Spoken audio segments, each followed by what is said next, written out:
neuroscience, we looked at some of the ideas of how ideas of about brain have evolved through the centuries, right? And so we could understand that brain is a network of neurons, and neurons are the special cells which have lots of wires sticking out of them. And through these wires, they make connections with other neurons and at special junctions called synapses. And in this network, you have different brain regions doing different small functions. And if you're looking at a large function like language function, for example, several brain regions work together, right, and execute that function. So now let us look at a single neuron and try to understand how does the signaling inside a neuron work. So now brain has two kinds of cells, neurons and glia. Now, for a long time, people thought that all the information processing in the brain is done by only neurons. But over the last 2.5 decades, a lot of information is coming out of about this new kind of cells, a different kind of cells called the glial cells. All right, and now it's very clear that even glial cells contribute to information processing in the brain. So neuron is special in that it is an electrically active cell. So thing is, any biological cell, right? Any cell has some voltage difference between inside and outside. So there's a voltage across the membrane, which is called a membrane potential. But in some cells, this potential is a highly variable quantity. It's a highly labile, quantity. And not only that, some cells have this property of excitability. That is, if you pass some current, this voltage suddenly increases, shows some very sharp fluctuations. Right? Not all cells show this property, although all cells have basic electricity. In addition, in addition to neurons, you have another example of excitable cells or excitable tissue is the muscle. In muscle, there are three kinds of muscles: skeletal, cardiac, and smooth muscle.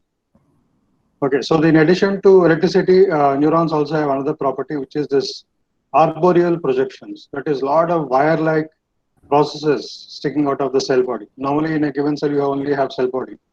But in case of neurons, you also have this wire, which is quite prominent. Now, number of neurons in the human brain is 100 billion, but it's a slightly older estimate. More recent estimates pitch it at about 86 billion. Not a big deal, not a major difference, but that's a more accurate figure. If you look at a smaller organism like Aplysia, it has about 18,000 to 20,000 neurons, which is a small nervous system compared to ours. And in the leech, it's about 350, and C. elegans, right, what is called a nematode, very tiny worm. It has exactly 302 neurons. So quite a tiny nervous system and quite convenient to do research. And the complete nervous system of C. elegans has been mapped. We know now every neuron and every connection that a neuron makes, it's completely understood now. Then size of neurons, so by size we mean here the size of the cell body, what is called the soma. The soma size can vary anywhere between 4 microns to 100 microns. So large neuron like a motor neuron in the spinal cord has a large cell body probably because this neuron directly talks to the muscle and drives large currents into the muscle and make it contract. So therefore it is a large cell body. And a granule cell has only 4 microns. Basically that indicates that a neuron is a very broad general term for a large class of cells, a family of cells. Right, there are many subtypes of neurons. So if you look at any typical cell, right, some bacteria are there, there's a cardiac cell, and they all have, look at the shapes of cells, right, they're not very creative in coming up with interesting shapes. So these cells, bacillus are like rods, paramecium also is like, I don't know, like ellipsoids. And a cardiac cell is more like a tube, like a tube with a couple of forks. And these tubes make connections with neighboring tubes. And because of this dark region is the nucleus.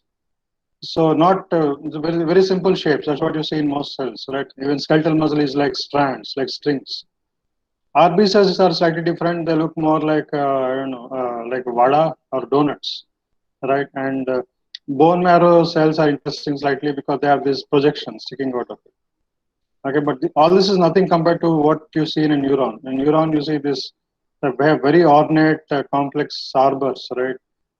These are somewhat simpler neurons. There's a unipolar cell which has wiring only on one side.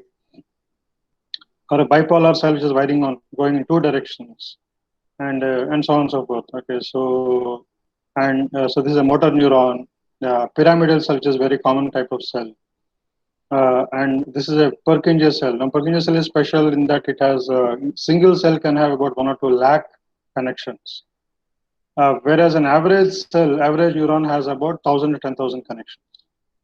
Okay, so this is a single neuron. So, like I was saying yesterday, this is the cell body or the soma, right? And this point of the cell body is called the axon hillock. So this is kind of the junction point between the cell body and the axon. Okay, and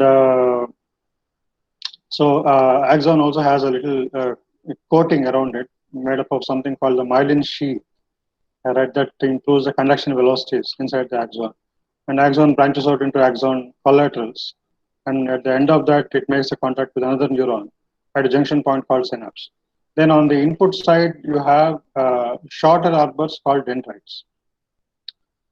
So this is a more blow-up picture of the point of contact between the dendrite of one neuron and the axon of one neuron and the dendrite of another neuron. So at the end of the axon, you have a slightly expanded region called the bouton, right? And at the point on the dendritic side, where this bouton makes a contact, also there is a kind of a flattened portion, because dendrite is like a cylinder; it's a tube. But at this point, you have a flattened portion where these two meet, and you can easily guess why there is that kind of a local shape modification. Because of this modification, these two regions, when they come into contact, they come into very close contact because the surface here is flat on both sides, on the bouton side and on the dendrite side. And this flattened region on the dendritic side is called as dendritic spine, right? So the bouton, which is the tip of the axon, right, makes a close contact with the dendritic spine. And this gap is very small. This gap is called the synaptic cleft. It is only about 20 nanometers in thickness.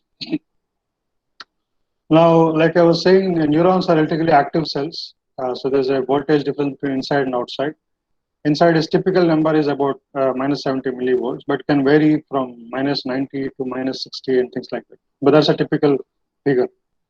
So if you take outside as ground, that is zero potential, inside is as a negative potential. Now, this voltage is not constant. It can fluctuate at a given point in the membrane. And also it can travel along the membrane, along these pipes, these wires of the neuron. So neural signals are, you can say, they are electrical waves. So just as an electricity passes through a metal wire, right, this electricity in the neuron also passes along and travels along these wires. But the main difference is the wave propagation over a neuron. It's on the dendritic side, it is mostly lossy, right? Whereas on the axonal side, axons have special molecular machinery, right, that helps charge up the signal as it travels along the axon. So it is non-lossy. So the propagation along dendrite is lossy. Therefore, if you have a voltage wave, which looks like this in the beginning, as it travels along, this wave loses amplitude, becomes smaller and smaller, and also expands in time. So it loses amplitude and spreads in time. Now, on the dendritic side, the propagation is lossy. It loses energy as the wave travels. Now, when the wave comes to the cell body and to the soma, right, something interesting happens at the axon hillock, and that can be nicely tested in the laboratory by actually passing some current, into the cell body near the axon hillock. Let's see what happens. So if you so this is, you're passing current, right? This is like in the form of a pulse into the axon hillock. And if you pass a small pulse, then the response in terms of voltage. So you are injecting current and measuring voltage changes. Okay, normally I said it's about minus 70. Now, if you inject current, it will increase, obviously, because if you inject positive current, voltage will go up. And that voltage fluctuation will look something like this. You give a small pulse current, and voltage also will go up slightly and come back. You increase your pulse amplitude, the voltage amplitude also increases slightly and comes back. But this is with respect to this minus 70. Increase your current pulse amplitude further. So this also increases further, and so on and so forth. Now, when you increase your current amplitude to beyond a threshold value, something interesting happens. The membrane voltage doesn't keep on increasing linearly like this. At a threshold value, at a critical value, suddenly it shows a very large positive fluctuation. Right, it goes to a high value and goes beyond zero. Right, goes to the positive side, and then very rapidly falls off again. Right. So these time interval and this duration of the pulse have nothing to do with each other. Pulse can be of any duration. Only thing is, once the pulse amplitude is sufficiently high and crosses the threshold, right, that triggers generation of this very sharp and brief voltage pulse. And once it starts, it's always of a fixed duration, fixed amplitude, right, and it comes back down. So this this is a very interesting feature of neurons, and this kind of a voltage pulse is called an action potential. So once the action potential is generated, right, in the axon hillock, it propagates from there further down along the axon. So if you measure the voltage along the axon at various points, at every point you will see the exact same waveform, right? It's actually stretched out in time, but it will be like about 1 millisecond, right? And it will have the exact same duration, same amplitude everywhere. So it's not lossy, right? In the genetic side, it is lossy, but on the axonal side, it's interesting that there is no loss of amplitude and no spreading in time. So it kind of looks something like what you're seeing in this animation. Wherever you measure, it has the same amplitude and duration. So once the signal goes to the synapse, right, at the synapse, it has to now jump from one side to another. So this is the axon terminal of one neuron. This is the dendrite of another neuron. So at the tip of the axon, beside there is a bouton, right? And at the beginning of the dendrite of the other neuron, there is a dendritic spine. There is to come into contact with the synapse.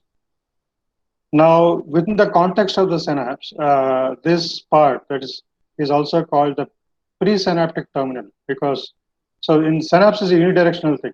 There is something called the before and after, the input point and output point of a synapse.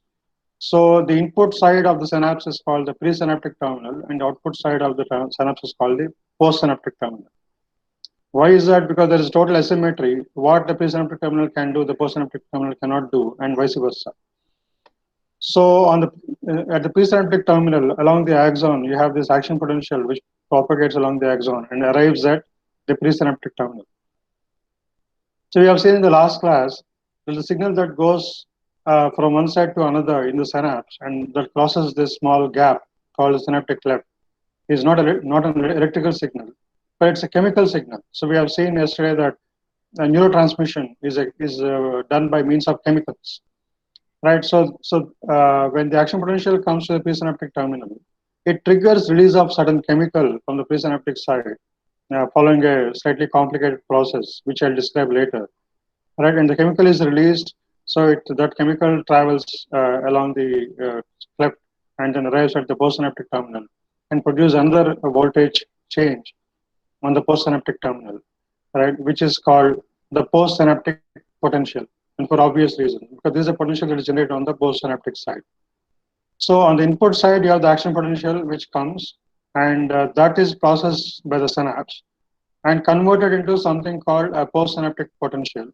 Now, if you look at the action potential, it has always a fixed shape and size, same duration, same height. But whereas on the postsynaptic side, the duration can vary. It can be very brief. It can be quite long, right? And it can have variable amplitude. So it's like a totally grayscale, whereas this is like binary. Action potential is like binary. And also action potential is always in one direction. It only goes up and comes back to the baseline. But whereas the postsynaptic potential, it can be of two kinds. It can be positive or negative. The positive ones are called excitatory postsynaptic potentials, right? And the negative ones are called inhibitory postsynaptic potentials. So that is shown in this picture. So when the action potential comes to the synapse, on the postsynaptic side, it produces an EPSP in some cases or an IPSP in some cases. So a positive deviation or a negative deviation. So unlike the action potential, which is called an all or none, That means if it is produced, it has always that full size and shape, no change, or it is not produced at all. That's what is called all or none nature of the action potential. But whereas PSPs are graded potentials, so they come in all shapes and sizes. Okay, now what is it about the synapse that makes it produce either an EPSP or an IPSP? Okay, that depends on the sort of chemistry of the synapse, right? So you can say that there are two kinds of synapses, the excitatory synapses and inhibitory synapses. So as an excitatory synapse, right, this is an excitatory synapse, you produce an EPSP on the postsynaptic side, and at an inhibitory synapse, you produce an IPSP on the postsynaptic side. So let us put this all in the context of a whole neuron and let us see how it works. So this neuron, the yellow neuron, I mean, this is the neurons are not yellow. I'm just color coded, okay, for simplicity. So this neuron receives input from two other neurons, the red chap and the blue chap. The red neuron is an excitatory neuron. So therefore, when it releases a neurotransmitter, it produces an EPSP or a positive voltage on the postsynaptic neuron. That's somewhere here. Similarly, the blue neuron is an inhibitory neuron, which means when it releases the chemical here, it produces a negative potential here.